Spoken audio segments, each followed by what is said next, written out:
అందరికీ నమస్కారం. నిన్న పెట్టిన షార్ట్ స్టోరీకి ఇది చివరి భాగం. పంతులు గారు ఇంకేమైనా కావాలా అని వచ్చాయా? ఒకసారి చూసి చెప్పండి. స్వామీజీ వచ్చే టైం అయిందని అటు ఇటు తిరుగుతూ తాను కంగారు పడిందే కాకుండా అందరినీ కంగారు పెడుతోంది జానకమ్మ. అమ్మమ్మ అంటూ గుమ్మం నుండే పిలుస్తూ వస్తోంది. ఎవరో పిలుస్తున్నట్టు అనిపించేసరికి గుమ్మం వైపు చూస్తే ఇష్తా గ్రీన్ కలర్ శారీ కట్టుకుని చేతికి మ్యాచింగ్ గాజులు, సింపుల్‌గా మెడలో చిన్న చైన్, కళ్ళకి ఒత్తుగా ఉండేలా కాటుక, చిన్న స్టిక్కర్, హెయిర్ లీవ్ చేసి చిన్న క్లిప్ పెట్టి వదిలేసిన హెయిర్‌తో చూడ్డానికి చాలా అందంగా ఉన్న ఇష్త కనిపిస్తుంది. ఏంటమ్మమ్మా! అందరినీ కంగారు పెట్టేస్తున్నావా? అమ్మా ఇష్త, బంగారు బొమ్మలాగా ఉన్నావు తల్లి అని ఇష్టకి జానకమ్మ చేత్తో దిష్టి తీస్తుంది. చీరలో ఎంత బావుందో కదా! అని రాఘవయ్యతో చెప్తే, అవును మహాలక్ష్మిలా ఉన్నావు మనవరాలా అని రాఘవయ్య కూడా మెచ్చుకుంటాడు. థాంక్స్ తాతయ్య. అమ్మమ్మ అందరినీ హడావిడి పెడుతున్నట్టుంది. ఆ! అవును పొద్దున్నుండి మీ అమ్మమ్మ హడావిడి మామూలుగా లేదు తల్లి. నన్ను కూడా టెన్షన్ పెట్టేస్తోంది. మీరు మరీను. మరి పూజకి అన్నీ సమకూర్చాలి కదా! అసలే స్వామీజీ వస్తున్నారు. ఏదైనా తప్పు జరిగితే కోపం వస్తుంది. అందుకే నా భయం. నాది. మీకేమో నన్ను చూస్తే వేళాకోళం అయిపోయింది. ఇష్ట, రాఘవయ్య నవ్వుకొని ఇంతకీ ఈ విద్య ఎక్కడొస్తుంది? అమ్మమ్మ బయటుంది విక్రమ్ గారు. ఎక్కడ ఇంకా లేవలేదా? హ్మ్. ఇంకా లేవలేదు. నువ్వెళ్ళి వాడిని లేపి రెడీ చేసి తీసుకురా అమ్మా. అలాగే విక్రమ్ బట్టలు అక్కడ పెట్టాను. అవే వేయించమ్మా అని జానకమ్మ ఇష్టతో చెప్తుంది. ఇష్త సరే అని విక్రమ్ గదికి వెళ్తుంది. క్యాబ్ వాడికి డబ్బులిచ్చి లోపలికొస్తుంటుంది విద్య. పూజ కోసం బయట మొత్తం వాటర్‌తో కడగడం వల్ల అంత తడిగా ఉండేసరికి స్టెప్స్ ఎక్కేసరికి సడెన్‌గా కాలు స్లిప్ అయి జారి కింద పడే టైంకి కరెక్ట్‌గా అదే టైంలో దీపక్ పడకుండా విద్య నడుము చుట్టూ గట్టిగా పట్టుకుంటాడు. విద్య పడిపోతాను అనే భయంతో గట్టిగా కళ్ళు మూసుకుంటుంది. సడెన్‌గా తన నడుంపై చేతులుండేసరికి మెల్లిగా కళ్ళు తెరిచి చూస్తే cream white colour skin tone, ఒత్తుగా ఉన్న కనుబొమ్మలు, లైట్‌గా ట్రిమ్ చేసిన గడ్డంతో, సిల్క్ హెయిర్‌తో తన చిన్న కళ్ళని పెద్దగా చేసి మరీ తననే గుడ్లప్పగించి చూస్తున్న మనిషి ఉండేసరికి విద్య కూడా అతని కళ్ళలోకి చూస్తూ ఉంటుంది. సడెన్‌గా విద్య అంతరాత్మ ఒసేయ్ విద్య ఏం చేస్తున్నావు? వాడు నీ నడుము పట్టుకున్నాడు. నువ్వేమో వాడికి సైట్ కొడుతున్నావు. బుద్ధి లేదు నీకు అని హెచ్చరించేసరికి అప్పుడు తనేం చేస్తుందో గుర్తుకొచ్చి ఎవరు నువ్వు? నీకెంత ధైర్యం? ఈ విద్య నడుమున టచ్ చేస్తావా? వదులు నన్ను అని గట్టిగా అరిచేసరికి అప్పుడు తేరుకొని విద్యని వదులుతాడు. దీపక్ సడెన్‌గా వదిలేసరికి విద్య కింద పడిపోతుంది. అమ్మా! నా నడుము విరిగిందిరా నాయనా! దొంగ సచ్చినోడు వదలమంటే నన్ను కింద పడేశాడు. నన్ను కాపాడండని అరుస్తుంది. విద్యను చూసి నవ్వుతూ అయ్యో రామా! మీరే కదా వదలండి అని తెగ గింజుకున్నారు. అందుకే వదిలేశాను. ఇందులో నా తప్పేముంది పాప అని సైడ్ స్మైల్‌తో అంటాడు దీపక్. రేయ్ పంది వదలమంటే వదిలేసావు. నా నడుము విరిగిపోతే నేనేం చెయ్యను? నన్ను ఎవరు పెళ్లి చేసుకుంటారని పెద్ద పెద్దగా అరుస్తూ ఉంటుంది. ఏయ్! నన్నే పందంటావా? నువ్వే కోతి. నేను కోతిని కాదురా! నువ్వే కొండముచ్చు అని ఇద్దరూ కూడా అలా గొడవ పడుతూ ఉంటారు. ఎహే! ఆపు. ముందు నన్ను లేపు. నాకు సహాయం చెయ్యి. నేనెందుకు చెయ్యాలి? నేను చెయ్యను అని దీపక్ వెళ్ళిపోతుంటాడు. ఏయ్! నువ్వు పడేశావు నన్ను. మరి అందుకే నువ్వే హెల్ప్ చేయాలి. ఓకే చేస్తా. నాకు సారీ చెప్పు చేస్తా. నేను నీకు సారీ చెప్పాలా? చెప్పను. అయితే నేను కూడా నీకు హెల్ప్ చేయనని భుజాలెగరేస్తాడు. విద్య కొద్దిసేపు ఆలోచించి ఓకే చెప్తాను. ముందు లేపవయ్యా నాకు రొప్పి పుడుతుంది అని చెయ్యి చాపగానే అని అంటూ దీపక్ విద్యని లేపడానికి చెయ్యిచ్చి లేపుతాడు. కానీ విద్య ఒక్క సెకండ్‌లో నిలబడి ఒక్కసారిగా దీపక్‌ని కింద పడేసి సారీ కావాలా? సారీ నవ్వుకుంటూ వెవెవే అని వెక్కిరించుకుంటూ లోపలికి పరిగెడుతుంది. అమ్మా రాక్షసి! పాపవని హెల్ప్ చేస్తే నన్నే పడేశావు కదా చెప్తా. అసలు ఈ అమ్మాయి ఎవరో కనుక్కొని అప్పుడు చూస్తా తన పని. మెల్లిగా అమ్మా అని మూలుగుతూ లేచి లోపలికి వెళ్తాడు దీపక్. ఇషిత విక్రమ్ గదికి వెళ్ళేసరికి చుట్టూ బొమ్మలు పెట్టుకొని చిన్న పిల్లాడిలాగా ముద్దుగా ముడుచుకొని పడుకున్న విక్రమ్‌ని చూడగానే ముద్దుగా అనిపించింది. విక్రమ్ దగ్గరికి వెళ్ళి విక్రమ్ గారు లేవండి. ఇషిత పిలుపు వినిపించేసరికి మత్తుగా ఉన్న కళ్ళు మెల్లిగా తెరిచి చూసేసరికి ఎదురుగా కనిపించిన ఇషితను చూడగానే ఎక్కడలేని హుషారు వచ్చేసి ఫ్రెండ్ వచ్చేసావా? గుడ్ మార్నింగ్ ఫ్రెండ్ అని లేచి కూర్చున్నాడు. గుడ్ మార్నింగ్ విక్రమ్ గారు. లేవండి లేచి ఫ్రెష్ అవ్వండి. కింద పూజ జరుగుతుంది. మనం కూడా అక్కడ ఉండాలి కదా! మీరు తొందరగా రెడీ అయ్యి వస్తే మనం కిందకి వెళ్దాం. ఓకేనా? అప్పుడు తాతయ్య గుడ్ బాయ్ అని మెచ్చుకుంటారు మిమ్మల్ని. సో, బుద్ధిగా నేను చెప్పినట్టు వినాలి. మరి ఈ ఫ్రెండ్ మాట వింటావా? ఓహ్! వింటాను అని చిన్నపిల్లాడిలాగా తల ఊపుతూ చెప్పగానే విక్రమ్‌ని చూస్తూనే మెయిడ్‌ని పిలిచి విక్రమ్‌ని బ్రష్ చేయించి తీసుకురండి అని చెప్పి పంపించి విక్రమ్ వచ్చేలోపే రూమ్ నీట్‌గా చేసేసింది. విక్రమ్ రాగానే జానకమ్మ ఇచ్చిన డ్రెస్ విక్రమ్‌కి వేసింది. డ్రెస్ వేసి హెయిర్‌ని సెట్ చేసి మొత్తం రెడీ చేసేసి విక్రమ్ గారు అయిపోయింది. ఒకసారి మిర్రర్‌లో చూసుకోండి ఎలా ఉన్నారు? వావ్! ఫ్రెండ్ నేను బాగున్నాను కదా! చాలా బాగున్నారు విక్రమ్ గారు. నువ్వు కూడా చాలా బాగున్నావు friend. You are so cute అని ఇషిత బుగ్గపై టక్కున ముద్దు పెట్టేస్తాడు విక్రమ్. విక్రమ్ చేసిన దానికి కళ్ళు పెద్దవి చేసి నిలబడిపోయింది. ఆహా! ఆహా! అని వచ్చి రాని దగ్గుతూ వచ్చిన విద్య సౌండ్‌కి తేరుకొని చుట్టూ చూసేసరికి విద్య చేతులు కట్టుకొని నవ్వుతూ తననే చూస్తుండేసరికి తడబడుతూ అది, అది అని నసుకుతున్న ఇష్టం చూసి నేను చెప్పానా? నేనిలా చూస్తే ఖచ్చితంగా విక్రమ్ సార్ నిన్ను ముద్దు పెట్టడం పక్కా అని ఇషిత చెవిలో చెప్పగానే నిన్ను అని విద్యని కొట్టేలోపే కిందకి పరిగెడుతూ వెళ్ళిపోతుంది. విక్రమ్ గారు మీరలా నన్ను కిస్ చేయకూడదు సరేనా? ఈ ఫ్రెండ్ చెప్పినట్టుగా వినాలి మీరు. అలా చేస్తే బ్యాడ్ బాయ్ అంటారు ఓకేనా? పదండి కిందకి వెళ్దాం అని విక్రమ్‌ని తీసుకొని కిందకి వెళ్తుంది. వీళ్ళిద్దరూ కిందకి వస్తుంటే దీపక్ కళ్ళు పెద్దవి చేసి మరీ చూస్తుంటాడు. లైట్ పింక్ కలర్ శర్వాణి వేసుకొని, ఎడమ చేతికి వాచ్ పెట్టుకొని ఇషతో మాట్లాడుతూ వస్తూ ఉన్న విక్రమ్‌ని చూసి, నేను చూస్తోంది మన విక్రమ్‌నేనా సార్? అని రాఘవయ్యని అడిగితే, రాఘవయ్య చిన్నగా నవ్వుతూ విక్రమ్ వైపు అలాగే చూస్తూ, ఒకప్పటి మన విక్రమ్‌ని చూసినట్టుంది కదా దీపక్. అవును సార్. ఎన్ని రోజులకి విక్రమ్‌ని ఇలా చూస్తున్నాను. దీనికి కారణం ఇషిత అని తను వచ్చిన దగ్గర నుంచే విక్రమ్‌లో చాలా మార్పొచ్చింది దీపక్. ఆ అమ్మాయికి ఎంత చేసినా మనం రుణపడే ఉంటాం. గ్రాండ్‌పా నేనెలా ఉన్నాను? చాలా బావున్నావు విక్రమ్. నా దిష్టే తగిలేలా ఉందనుకుంటూ వస్తుంది జానకమ్మ. థాంక్స్ నాని. నాకు ఆకలిగా ఉందని పొట్ట పట్టుకొని అడుగుతాడు. దానికి విక్రమ్ గారు మీకు నేను ఫుడ్ పెడతానని విక్రమ్‌ని తీసుకొని వెళ్తుంది. వాళ్ళని చూసి చిన్నగా నవ్వుకొని ఎవరి పనులలో వాళ్ళు బిజీ అయిపోతారు. విక్రమ్‌కి తినిపించేసి మీరు ఇక్కడే కూర్చోండి విక్రమ్ గారు.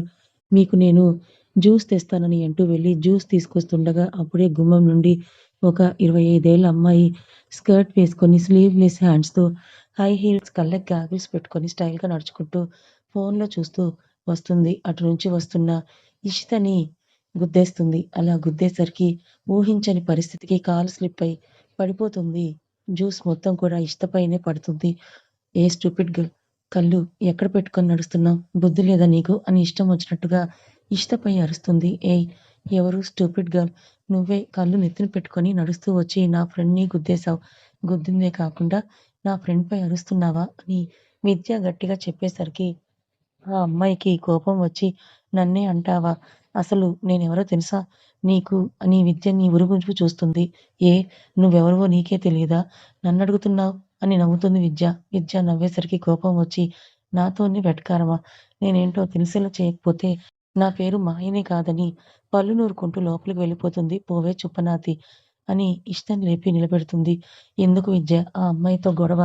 తానెవరో ఏంటో మళ్ళీ అమ్మమ్మ వాళ్ళు ఏమనుకుంటారు చెప్పు? ఏమన్నా అనుకోని.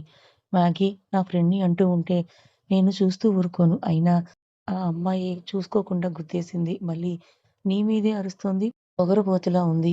పోనీ విద్య శారీ మొత్తం పాడయిందని శారీ చూసుకుంటూ చెప్తుంది. ఏమైంది మనవరాలా అని అంటూ అక్కడికొస్తుంది జానకమ్మ. జరిగింది చెప్పగానే సారీ తల్లి ఏమనుకోకు. ఆ అమ్మాయి నా మనవరాలు. నా కూతుర్ని చూసుకొని అలా తయారయింది. ఏమనుకోకు. అయ్యో! అమ్మమ్మ ఏం పర్వాలేదు. నేను ఇంటికి వెళ్తాను. నా డ్రెస్ పాడయింది. ఇంటికి వెళ్ళొచ్చేలోపు లేట్ అవుతుంది.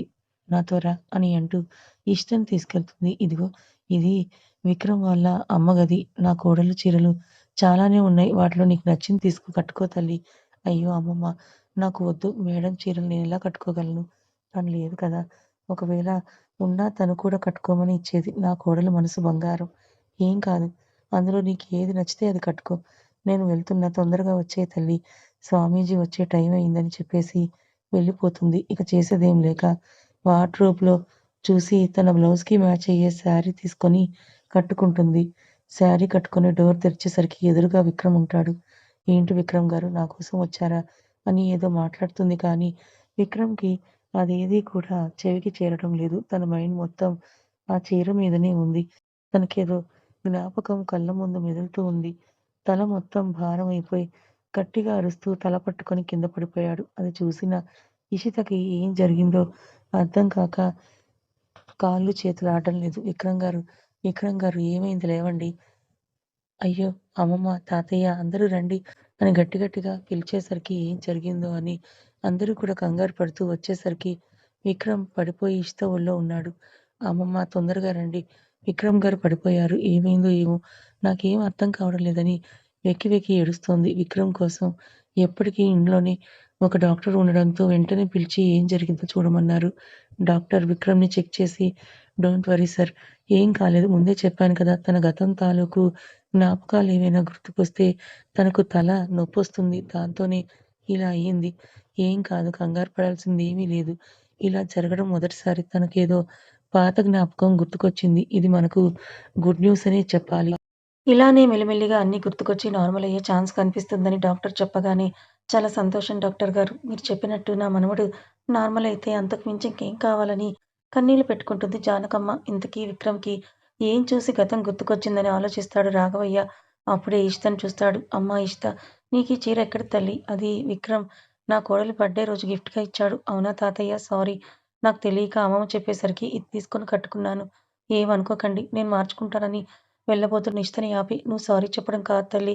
మేమే నీకు థాంక్స్ చెప్పాలి. నువ్వు ఈరోజు వాళ్ళ అమ్మకి ఇచ్చిన చీర కట్టుకోవడం వల్లే వాడికది గుర్తుకొచ్చినట్టుంది. ఉంచుకో తల్లి. నిజం చెప్పనా? ఈ చీరలో నిన్ను చూస్తుంటే నా కోడలే గుర్తుకొస్తోంది. అందుకే విక్రమ్‌కి కూడా వాళ్ళ అమ్మ గుర్తుకొచ్చినట్టుంది. పద, విక్రమ్ ఎలా ఉన్నాడో చూద్దామని విక్రమ్ గదికి వెళ్లి విక్రమ్‌ని చూస్తారు. అమ్మా ఇష్ట, స్వామీజీ వచ్చారు. మేము పూజలో కూర్చోవాలి. మేము వెళ్తున్నాం. విక్రమ్ లేస్తే వాడిని తీసుకొని కిందకి రా. అలాగే అమ్మమ్మ, నేను చూసుకుంటాను, మీరు వెళ్ళండి. ఇషితతో పాటు దీపక్, విద్య కూడా అక్కడే ఉండిపోయారు. దీపక్ అప్పుడే ఇషితతో మాట్లాడుతున్న విద్యను చూసి, ఏయ్ పొట్టి, నువ్విక్కడున్నావేంటని కోపంగా అడిగేసరికి, ఎవర్రా పొట్టి? నేను పొట్టి కాదు, నువ్వే తాడి చెట్టు అని కొట్టడానికి దీపక్ మీదకి వెళ్తుంది. ఏంటే మీదకొస్తున్నావు పొట్టి బుడంకాయ్? ఏయ్, మళ్ళీ అలానే పిలుస్తావు. ఇంకొకసారి పిలిస్తే మామూలుగా ఉండదు చెప్తున్నా అని చూపుడు వేలు చూపిస్తూ దీపక్‌ని బెదిరిస్తుంది. పిలుస్తా, ఏం చేస్తావ్? ఇందాక నా నడుము విరగ్గొట్టావు రాక్షసి అని విద్య వేలుని గట్టిగా పట్టుకొని విరిచేస్తాడు. ఒరేయ్ దొంగ మొహమోడా, వదలరా, నాకు నొప్పొస్తుంది. మ్యాగీ నన్ను కాపాడు. వీడు నన్ను ఏడిపిస్తున్నాడు చూడు అని ఇషితని పిలుస్తుంది. ఏమైంది విద్య? ఏమైంది అన్నయ్య అని దీపక్‌ని అడుగుతుంది. ఏం లేదు సిస్టర్, ఈ అమ్మాయి అని ఉదయం జరిగింది చెప్తాడు దీపక్. ఓహ్! సారీ అన్నయ్య. తను నా ఫ్రెండ్, నాతో పాటే వచ్చింది. కొంచెం అల్లరి ఎక్కువ. ఏమీ అనుకోకండి. అయ్యో! పర్లేదు సిస్టర్. ఓయ్ పొట్టి, నా చెల్లి చెప్పింది కాబట్టి వదిలేస్తున్నా. నేను కూడా నా ఫ్రెండ్ చెప్పింది కాబట్టే వదిలేస్తున్నా. లేకపోతే ఈ విద్య అంటే ఏంటో చూపించేదాన్ని. తిప్పుకుంటూ వెళ్తుంది. విద్యని చూసి క్రేజీ గర్ల్ అని నవ్వుకుంటాడు. అప్పుడే లేచిన విక్రమ్ ఫ్రెండ్ అని పిలిచేసరికి ఇషిత వెళ్లి, విక్రమ్ గారు ఎలా ఉంది ఇప్పుడు? తలనొప్పిగా ఉందా? హా! ఫ్రెండ్, ఏం కాదు. ఈ టాబ్లెట్ వేసుకోండి తగ్గిపోతుందని టాబ్లెట్ వేస్తుంది. విక్రమ్ చిన్న పిల్లాడిలా చూసుకుంటున్న ఇషితని చూసి దీపక్‌కి ముచ్చటేసింది. విక్రమ్ గారు కిందకి వెళ్దాం పదండి అని విక్రమ్‌ని తీసుకొని కిందకి వెళ్ళేసరికి హోమం జరుగుతుంది. విక్రమ్‌ని సోఫాలో కూర్చోబెడుతుంది. పక్కనే కూర్చున్న మాయ విక్రమ్ వైపు చిరాగ్గా చూస్తుంది. అది చూపు దాటిపోలేదు కానీ ఏమనలేక సైలెంట్‌గా కూర్చుంది ఇషిత. పూజ అయిపోగానే అందరికీ ప్రసాదం పెట్టగానే అందరూ వెళ్ళిపోయారు. కేవలం స్వామి, ఇంట్లో వాళ్ళు మాత్రమే ఉన్నారు. స్వామి ప్రతి ఏటా మా జాతకం చెప్తారు. ఈసారి ఎలా ఉందో చెప్పండి. నా మనవడు మామూలవుతాడా? స్వామి కొద్దిసేపు కళ్ళు మూసుకొని ధ్యానం చేసి, నీ మనవడు తొందరలోనే మామూలవుతాడు రాఘవయ్య. నీతో నేను మాట్లాడాలని చెప్పేసరికి అందరూ బయటికి వెళ్ళిపోతారు. చాలా సేపు రాఘవయ్యతో మాట్లాడి ఇషితని పిలిచి, ఎప్పుడూ నువ్వు విక్రమ్‌ని వదలొద్దని చెప్పేసి ఆశీర్వదించి స్వామీజీ వెళ్ళిపోతారు. అలా ఎందుకు చెప్పారు అర్థం కాకపోయినా విక్రమ్‌కి ఎప్పుడూ వదిలి వెళ్ళొద్దని నిర్ణయం తీసుకుంటుంది. అందరూ వెళ్ళిపోగానే భోజనాలు చేయగానే నేను వెళ్ళిపోతాను, మా బాస్ కోప్పడతాడని విద్య చెప్తే, సరే ఎలా వెళ్తావ్? అప్పుడే దీపక్ కూడా వెళ్తూ కనిపించేసరికి, అన్నయ్య, నా ఫ్రెండ్‌ని కూడా కొంచెం డ్రాప్ చేసి వెళ్తారా? తనొస్తా అంటే డ్రాప్ చేస్తానని విద్యను చూస్తూ చెప్తాడు. వెళ్ళు విద్య, మళ్ళీ క్యాబ్ అంటే లేట్ అవుతుందని ఇషిత చెప్పేసరికి, ఓకే వెళ్తానని దీపక్‌తో కలిసి వెళ్తుంది. విద్య వెళ్ళగానే విక్రమ్ దగ్గరికి వెళ్ళిపోతుంది ఇషిత. ఏం చేస్తున్నారు విక్రమ్ గారు? నాకు నిద్రొస్తోంది. ఓకే పడుకోండి అని చెప్పి విక్రమ్‌ని పడుకోబెడుతుంది. విక్రమ్ పడుకోగానే అమ్మమ్మ అనుకుంటూ జానకమ్మ దగ్గరికి వెళ్తుంది. ఏంటి ఇషిత, విక్రమ్ పడుకున్నాడా? హా! అమ్మమ్మ, పడుకున్నారు. తాతయ్య ఎక్కడున్నారు? బయటున్నారు. ఓహ్! అవునా? సరే అని రాఘవయ్య దగ్గరికి వెళ్ళి, తాతయ్య మీరు మొన్న అడిగారు కదా డిజైన్స్ ఇవిగోండి అని ఇస్తుంది. ఒక్కో డిజైన్ చూసి అవాక్కవుతాడు. అచ్చం విక్రమ్ డిజైన్ లాగా ఉండేసరికి, అమ్మ ఇషిత చాలా బాగా గీసింది నీ ఫ్రెండ్. మనకి సూట్ అయ్యేలా చాలా బాగా గీసింది. చెప్పాను కదా తాతయ్య, తను మీకెప్పుడు కావాలన్నా గీసిస్తుంది సరేనా? అలాగే తల్లి, తనకు థాంక్స్ చెప్పానని చెప్పు తల్లి. అలా రోజులు గడుస్తున్నాయి. విక్రమ్‌ని కొద్దిగా మారుస్తుంటుంది ఇషిత. చిన్న పిల్లాడిలా చేయకుండా కొంచెం డీసెంట్‌గా ఉండేలా చేస్తుంది. అలా ఒకరోజు ఇషితతో ఆడుకుంటూ ఉన్నట్టుండి అమ్మ అని గట్టిగా అరుస్తూ కింద పడిపోతాడు. విక్రమ్ అలా పడిపోగానే ఇషితకి కాళ్ళు చేతులు ఆడటం లేదు. టైంకి ఇంట్లో కూడా ఎవరు లేరు. ఏం చేయాలో తోచక ఏడుస్తూ విక్రమ్‌ని కారులో కూర్చోపెట్టి హాస్పిటల్ తీసుకెళ్తుంది. అక్కడ తనకు తెలిసిన డాక్టర్‌తో మాట్లాడి విక్రమ్ గురించి చెప్తుంది. డాక్టర్ చెప్పింది విని షాక్ అవుతుంది. అసలు తనకేం అర్థం కావడం లేదు. అప్పుడే జానకమ్మ, రాఘవయ్య కూడా వస్తారు. ఏమైందని అడుగుతారు. తాతయ్య మీరు డాక్టర్‌తో మాట్లాడుతుండండి. నేనిప్పుడే వస్తానని ఇంటికి వెళ్లి విక్రమ్ వాడే టాబ్లెట్స్ ల్యాబ్‌కి పంపించి చెక్ చేయిస్తుంది. ల్యాబ్ రిపోర్ట్‌లను చూసి ఇషిత ఒక అంచనాకొచ్చి డాక్టర్ దగ్గరికి వెళ్లి చాలా సేపు మాట్లాడి డాక్టర్ సరే అనగానే థాంక్స్ డాక్టర్ అని విక్రమ్ దగ్గరికి వెళ్లి మీకేం కాదు విక్రమ్ గారు. మిమ్మల్ని నేను మార్చుకుంటానని విక్రమ్ నుదుటిన ముద్దు పెట్టి చెప్తుంది. అమ్మా ఇషిత డాక్టర్ ఏదో సర్జరీ అంటున్నాడు. అది చేస్తే నిజంగా విక్రమ్ మామూలు మనిషి అవుతాడా? ఖచ్చితంగా అమ్మమ్మ నాకు నమ్మకం ఉంది. దేవుడి మీద భారం వేద్దాం సరేనా? మీరు టెన్షన్ పడకుండా ఉండండి. గంట తర్వాత విక్రమ్‌ని ఆపరేషన్ థియేటర్‌కి తీసుకెళ్తుంటే ఇషిత లేచి అమ్మమ్మ నేను గుడికి వెళ్ళొస్తాను. మీరు విక్రమ్ గారి దగ్గరే ఉండండి.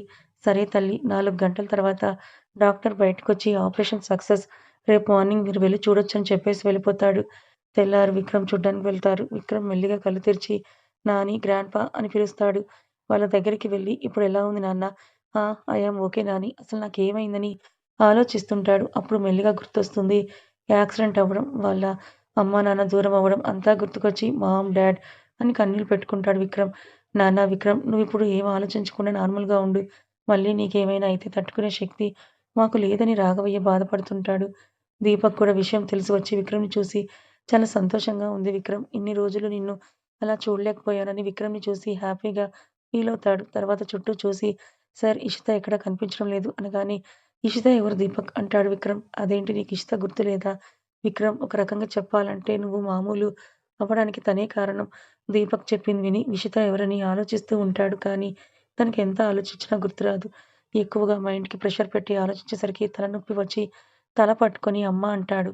ఏమైంది విక్రమ్? దీపక్ వెళ్లి డాక్టర్‌ని తీసుకొని రా. అలాగే సార్ అని డాక్టర్‌ని తీసుకొస్తే విక్రమ్‌ని చెక్ చేసి మీరు బయటికి వెళ్ళండి. పేషెంట్ ఎక్కువగా ప్రెషర్ తీసుకోవద్దు. తనకి రెస్ట్ ఇవ్వండని బయటకు పంపిస్తుంది. వాళ్ళు బయటకొచ్చి ఇదేంటి వీడికి ఇషిత గుర్తులేదా? ఇంతకీ ఇషిత ఎక్కడికి వెళ్ళింది? నిన్న గుడికి వెళ్ళొస్తానని వెళ్ళిందండి. ఇంకా రాలేదు. నేను ఫోన్ చేస్తే స్విచ్ ఆఫ్ అని వస్తుందంటుంది జానకమ్మ. అవునా? దీపక్ నువ్వు వెళ్లి వాళ్ళ ఫ్లాట్‌లో చూడొకసారి. అలాగే సరే అని దీపక్ వెళ్లి చూస్తే వాళ్ళ ఫ్లాట్‌లో విద్య ఒక్కతే మౌనంగా ఏడుస్తూ కూర్చుంది. ఏయ్! ఏమైంది? ఎందుకు ఏడుస్తున్నావు? ఇంతకీ ఇషిత ఎక్కడ? అని చుట్టూ చూస్తూ అడుగుతుంటే విద్య వచ్చి దీపక్‌ని హగ్ చేసుకొని, "నా మ్యాగీ వెళ్ళిపోయింది దీపక్" అని ఏడుస్తుంది. వెళ్ళిపోవడం ఏంటి? నిజంగానే మనకు దూరంగా వెళ్ళిపోయింది. ఎక్కడికి వెళ్ళిందో తెలీదు. నేను నిన్న నైట్ వచ్చేసరికి తను లేదు. తన లగేజ్ కూడా లేదు. ఫోన్ చేస్తే స్విచ్ ఆఫ్. నాకు పిచ్చిలేస్తోంది అని తల పట్టుకొని కూర్చుంది.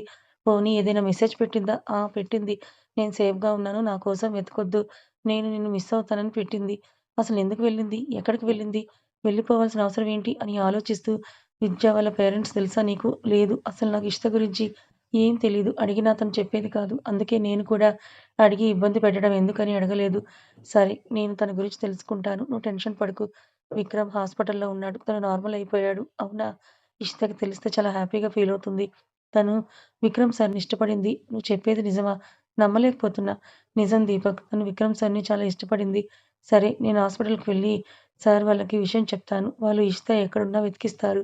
నువ్వు కంగారు పడకు అని హాస్పిటల్‌కి వెళ్లి వాళ్ళకి విషయం చెప్పగానే జానకమ్మ, రాఘవయ్య కూడా కంగారు పడతారు. ఇషితకి ఏమైందో అని. దీపక్ నువ్వేం చేస్తావో తెలీదు. ఇషితని వెతికి తీసుకొని రా. నీకు హెల్ప్ చేయడానికి బాడీ గార్డ్స్‌ని తీసుకెళ్ళు. అలాగే అని వెళ్తున్న దీపక్‌కి మాయ వాళ్ళ అమ్మ ఇంద్రాణి ఎదురవుతారు. వాళ్ళని చూసి వచ్చారు రాబంధువులు పీకు తినడానికి. ఇక విక్రమ్ ముందు యాక్టింగ్ స్టార్ట్ చేస్తారని మనసులో అనుకుంటాడు. నాన్న విక్రమ్‌కి ఇప్పుడెలా ఉందని నటిస్తూ అడుగుతుంది ఇంద్రాణి. బానే ఉంది. మీకెవరు చెప్పారు విక్రమ్ గురించి? అదేంటి నాన్న అలా అంటావు? నేనెక్కడ ఉన్నా నా మేనల్లుడి గురించి తెలుసుకుంటూనే ఉంటాను. నేను వెళ్లి ఒకసారి చూసొస్తా అని విక్రమ్ దగ్గరికి వెళ్లి మొసలి కన్నీళ్లు కారుస్తుంది. మాయ కూడా ఎక్కడలేని ప్రేమని ఒలకబోస్తూ బావ ఎలా ఉందిప్పుడు అని అంటుంది. ఐ యామ్ ఓకే అని కళ్ళు మూసుకుంటాడు. అలా 2 రోజులు హాస్పిటల్‌లో ఉండి నెక్స్ట్ డే విక్రమ్‌ని ఇంటికి తీసుకెళ్తారు. చాలా రోజుల తర్వాత ఇంటిని చూస్తున్నట్లు ఇల్లంతా చూస్తాడు విక్రమ్. దీపక్ ఎంత వెతికినా ఇషిత గురించి జాడ లేదు. వెతికి, వెతికి ఇంటికొచ్చి సార్ ఇషిత సిస్టర్ ఎక్కడా లేదు సార్. చాలా వెతికాం. ఎక్కడికి వెళ్ళిందని రాఘవయ్య ఆలోచిస్తుంటే, పోతే పోనీ నాన్న తన గురించి మనకెందుకు విక్రమ్‌ని చూసుకోవడానికి వచ్చింది. ఇప్పుడు వెళ్ళిపోయింది. మనకెందుకని వదిలేయడానికి అందరిలా పని చేసి ఏదో జీతం తీసుకొని వెళ్ళిపోలేదు తను. మన ఇంట్లో మనిషిలా కలిసిపోయింది. ఇప్పుడు విక్రమ్ ఎంతో తను కూడా మాకు అంతే. ఈరోజు ఈ ఇల్లు ఇంత సంతోషంగా ఉంది అంటే దానికి కారణం ఇషిత. ఇంకోసారి తన గురించి తక్కువ చేసి మాట్లాడకు ఇంద్రాని అని కోపంగా చెప్తాడు. వాళ్ళ డిస్కషన్ అంతా రూమ్‌లో నుంచి చూస్తున్న విక్రమ్ అసలు ఇషిత ఎవరో నాకెందుకు గుర్తు రావడం లేదు అని ఆలోచిస్తూ పడుకుంటాడు. నెమ్మదిగా రోజులు గడుస్తున్నాయి. విక్రమ్ మునుపట్లా అయిపోయి ఆఫీస్‌కి వెళ్ళడం స్టార్ట్ చేశాడు. మళ్ళీ విక్రమ్ ఎంటర్ అయ్యేసరికి అందరూ హడలిపోయి స్ట్రిక్ట్‌గా వర్క్ చేయడం స్టార్ట్ చేశారు. తను లేనప్పుడు ఇబ్బంది పెట్టిన వాళ్ళ తోకలు కత్తిరించి నాకెలా బుద్ధి చెప్పాలో అలా బుద్ధి చెప్తాడు. అందరూ మూసుకొని విక్రమ్ దగ్గర పనిచేస్తారు. ఏదైనా తేడా జరిగితే ఏమవుతుందో వాళ్ళకి బాగా తెలిసొచ్చింది. అలా ఒకరోజు విక్రమ్ కలలో ఒక అమ్మాయి విక్రమ్‌కి తినిపిస్తున్నట్టు, తనతో ఆడుతున్నట్టు ఏవేవో తన కళ్ళ ముందు మెదులుతూ ఉంటే ఒక్కసారిగా ఇషి అని లేచి కూర్చుంటాడు. కల నుండి బయటికొచ్చి చెమటలు తుడుచుకొని నీళ్లు తాగి దీపక్‌కి కాల్ చేస్తాడు. ఈ టైంలో వీడు కాల్ చేస్తున్నాడేంటి అనుకొని చెప్పు విక్రమ్ ఈ టైంలో కాల్ చేశావు. ఏదైనా అర్జెంటా? నాకిషిత గురించి కావాలి. నీకిషిత గుర్తొచ్చిందా? కొంచెం కొంచెం తెలుస్తోంది. అసలు మన ఇంటికెలా వచ్చింది ఏంటి అనేది ముందు చెప్పు. చెప్తాను అని ఇషిత గురించి ఇంట్లో వాళ్ళతో విక్రమ్‌తో ఎలా ఉండేదో మొత్తం చెప్తుంటే విక్రమ్‌కి మెల్లిగా అన్నీ గుర్తొస్తుంటాయి. విక్రమ్ నీకింకో విషయం చెప్పనా? ఇషిత నిన్ను ప్రేమిస్తోంది. వాట్? నన్ను ప్రేమించిందా? అదీ నన్ను అలాంటి కండిషన్‌లో చూసి. యెస్ విక్రమ్ చాలా గ్రేట్ కదా! అందరూ నీ ఆస్తి, అందం చూసి వెంటపడతారు. మీ మాయ కూడా అంతే. కానీ తను అలాంటిది కాదు. Pure love. తనని మిస్ చేసుకోకు Vikram. Bye good night. Deepak చెప్పింది విని విక్రమ్ పెదాలు అందంగా విచ్చుకుంటాయి. ఇషిత నువ్విప్పట్నుంచి మిసెస్ ఇషిత విక్రమ్‌వి అంతే అని ఇషిత పిక్ చూసి నవ్వుకుంటాడు. తెల్లారి ఇషిత కోసం వెతకడం స్టార్ట్ చేస్తాడు. అలా 2 నెలల తర్వాత ఇప్పుడు ఇషిత గురించి తెలిసి వెళ్ళేసరికి తనకి పెళ్లి చూపులు జరుగుతుండడం చూసి కోపం వచ్చి మళ్ళీ ఎక్కడికి వెళ్ళకుండా తనని పెళ్లి చేసుకొని ఇంటికి తీసుకొస్తాడు. ప్రస్తుతం అమ్మా ఇష్టా డోర్ తీయు. ఆ! అమ్మమ్మ వస్తున్నా అని కళ్ళు తుడుచుకొని వెళ్ళి డోర్ తీసేసరికి ఎదురుగా వాళ్ళ అమ్మ, నాన్న, అన్నయ్య ఉంటారు. అమ్మ అని వాళ్ళని పట్టుకొని ఏడ్చేస్తుంది. ఊరుకో తల్లి. బాబు అంతా చెప్పాడు. నువ్వేం దిగులు పడకు. మేమొచ్చేసాం కదా అని ఇష్టాన్ని ఓదారుస్తారు. అసలు జరిగింది మొత్తం నాకు ముందే చెప్తే నేనే చూసుకునేవాణ్ణి కదరా! లేదన్నయ్య మీకు చెప్తే మళ్ళీ మిమ్మల్ని ఆ విరాజ్ ఏం చేస్తాడో అని భయమేసింది. అందుకే ఇక్కడ జాబ్ అని మీకు దూరంగా వచ్చి వాడి కంటికి కనిపించకుండా తిరుగుతున్నాను. ఇలా ఎన్ని రోజులు భయపడుతూ తిరుగుతావనుకుంటూ వస్తాడు విక్రమ్. విక్రమ్‌ని చూసి తలదించుకుంటుంది. నిన్నే అడిగేది. ఎన్ని రోజులు భయపడతావు? ఏంటి విక్రమ్ అసలు విరాజ్ ఎవరు? ఎందుకు మనిష్ట భయపడి పారిపోయింది? నన్నడిగితే నేనేం చెప్తాను తాతయ్య?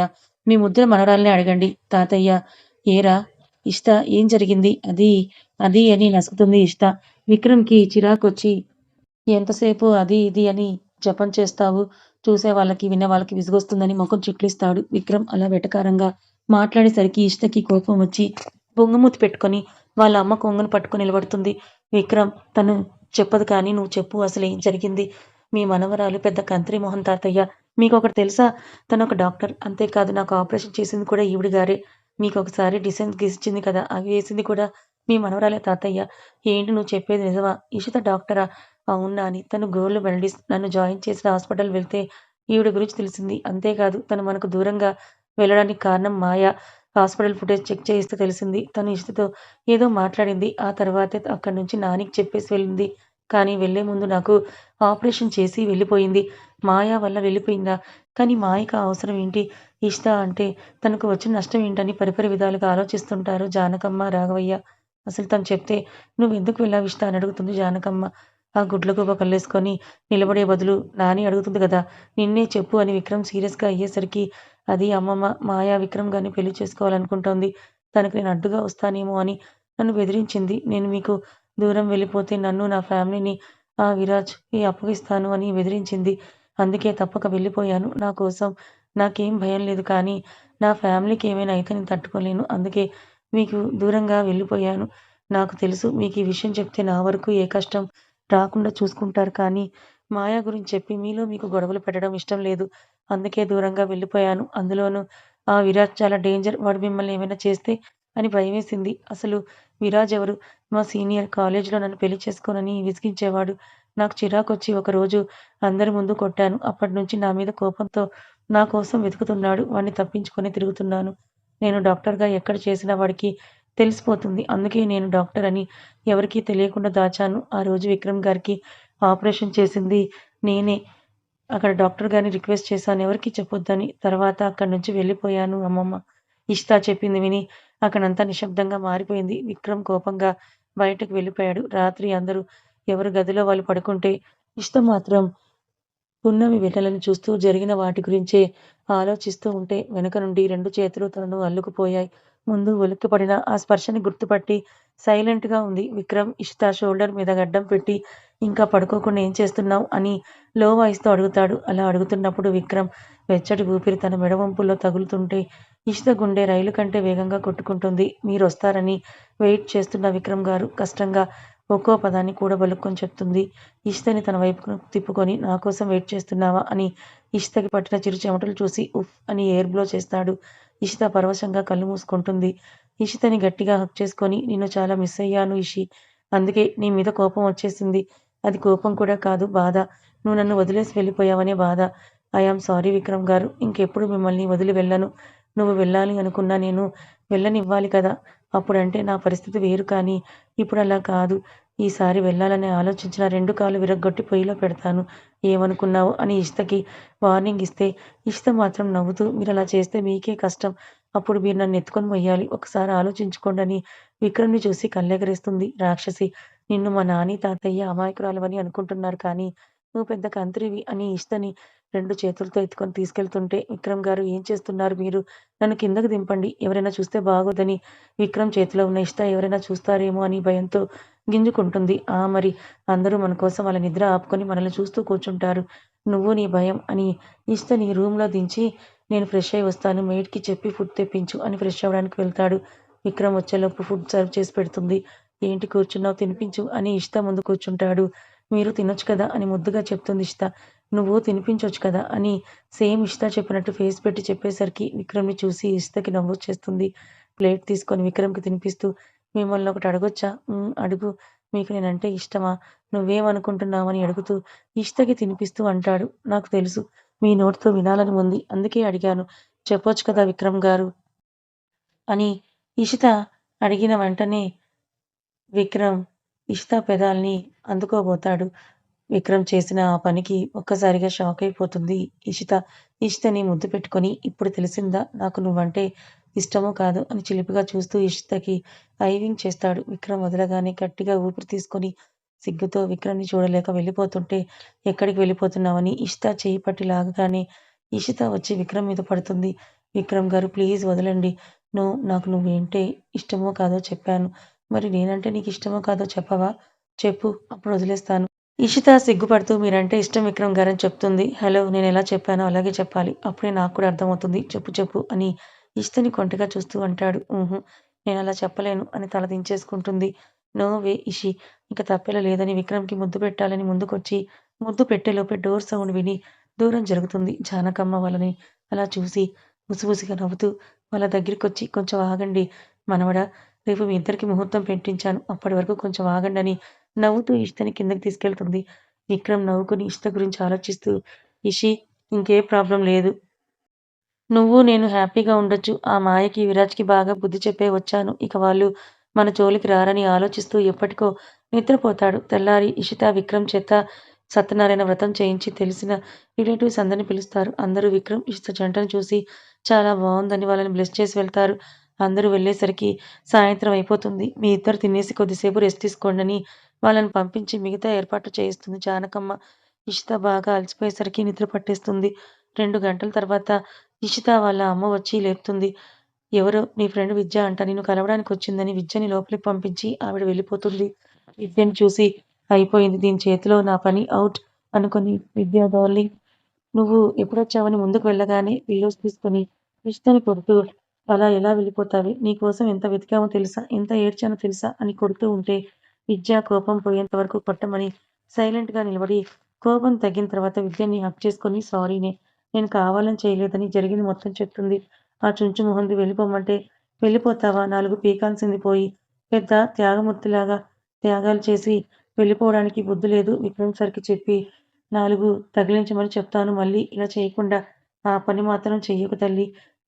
నిన్న ఆయన కోపం పోయింది. మళ్ళీ నువ్వు అలా చెప్తే కోపం వస్తే బ్రతిమాలుకునేంత ఓపిక నాకు లేదు తల్లీ అని నీరసంగా బెడ్ మీద కూర్చుంటుంది. హలో! ఇప్పుడు అంతే నీరసించిపోతే ఎలా? మ్యాగీ ఎక్కడ? మీ కార్యానికి ఏర్పాట్లు చేయిస్తున్నారు. నువ్వు ఇలా నీరసంగా ఉంటే విక్రమ్ సార్‌కి ఇబ్బందవుతుందని నోటికి చెయ్యి అడ్డు పెట్టుకొని మరీ నవ్వుతూ ఉంటే ఒసేయ్ నిన్ను అని అంటూ విద్యని కొట్టడానికి వస్తుంటే మనం తీరిగ్గా రేపు కొట్టుకుందాం కానీ వెళ్ళి ఫ్రెష్ అవ్వు. అక్కడ విక్రమ్ గారు వెయిటింగ్ తమరి కోసం. వెళ్ళు వెళ్ళని ఇష్టని బాత్రూంలోకి తోస్తుంది. ఇష్ట ఫ్రెష్ అయ్యి రాగానే శారీ కట్టి అందంగా రెడీ చేస్తుంది. అబ్బా! ఏమున్నావే మ్యాగీ! నిన్ను చూస్తే నాకే ఏదోలా ఉంది. ఇంక విక్రమ్ గారు చూస్తే అంతే.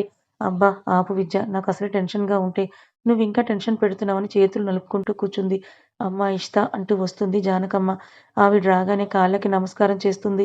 చల్లగా ఉండు తల్లిని ఇష్టని చూసి నా దిష్టే తగిలేలా ఉంది అని దిష్టి చుక్క పెట్టి పదమ్మా అని తీసుకెళ్లి విక్రమ్ గది ముందు వదిలిపెడుతుంది. ఇషిత భయపడుతూ వెళ్ళాలా వద్దా అని డోర్ దగ్గర నిలబడితే ఇష్ట పట్టీల సౌండ్ విని డోర్ తెరిచి ఇష్టని లోపలికి లాగి డోర్ లాక్ చేసి డోర్‌కి ఇష్టని 2 చేతులు అడ్డుపెట్టి కదలకుండా చేస్తాడు. ఇషిత భయంతో కళ్ళు టపటపలాడిస్తుంటే విక్రమ్‌కి భలే ముద్దుగా అనిపించి ఇషిత కళ్ళ మీద ముద్దు పెట్టి ఐ లైక్ యువర్ ఐస్ అని మృదువుగా చెప్తూ ఆమెని ఎత్తుకొని బెడ్ మీద పడుకోబెట్టి ఇషితని ముద్దు పెట్టుకుంటూ ఆమెని మెల్లగా బెడ్ మీదకు చేర్చి తన వలువలన్నీ దూరం చేసి ఇషితని తనలో కలిపేసుకుంటాడు. విక్రమ్ ప్రేమనంతా కూడా చూపిస్తూ ఇషితని ఉక్కిరిబిక్కిరి చేసి ఎప్పటికో ఉదయం ఇషితకి దూరంగా జరిగి తన గుండెల మీద ఇషితని చేర్చుకుంటాడు. అలా వాళ్ళ బంధం మొదలుపెట్టి సంవత్సరం తర్వాత బుల్లి ఇషిత, బుల్లి విక్రమ్ ఒకేసారి ట్విన్స్ రూపంలో వచ్చేస్తారు. వాళ్ళని చూసి వాళ్ళ అమ్మ నాన్న తిరిగొచ్చేసారని ఆనందంతో విక్రమ్ కళ్ళు చెమ్మగిల్లుతాయి. ఇషిత నుదుటిన ముద్దు పెట్టి thanks Ishi. I am so lucky అని ఇషితని, పిల్లల్ని ముగ్గురిని గుండెలకి హత్తుకుంటాడు. అలా వాళ్ళ జీవితం పిల్లా పాపలతో సంతోషంగా సాగుతుంది. కథ అయిపోయింది. మరి ఈ కథ మీకెలా అనిపించింది? దీనిపైన మీ అభిప్రాయం ఏంటో తప్పకుండా కామెంట్ రూపంలో చెప్పండి. అలాగే వీడియో నచ్చితే తప్పకుండా లైక్ చేయండి. ఇలాంటి మరిన్ని మంచి కథల కోసం మన ఛానల్‌ని సబ్స్క్రైబ్ చేసుకోండి. Thank you so much.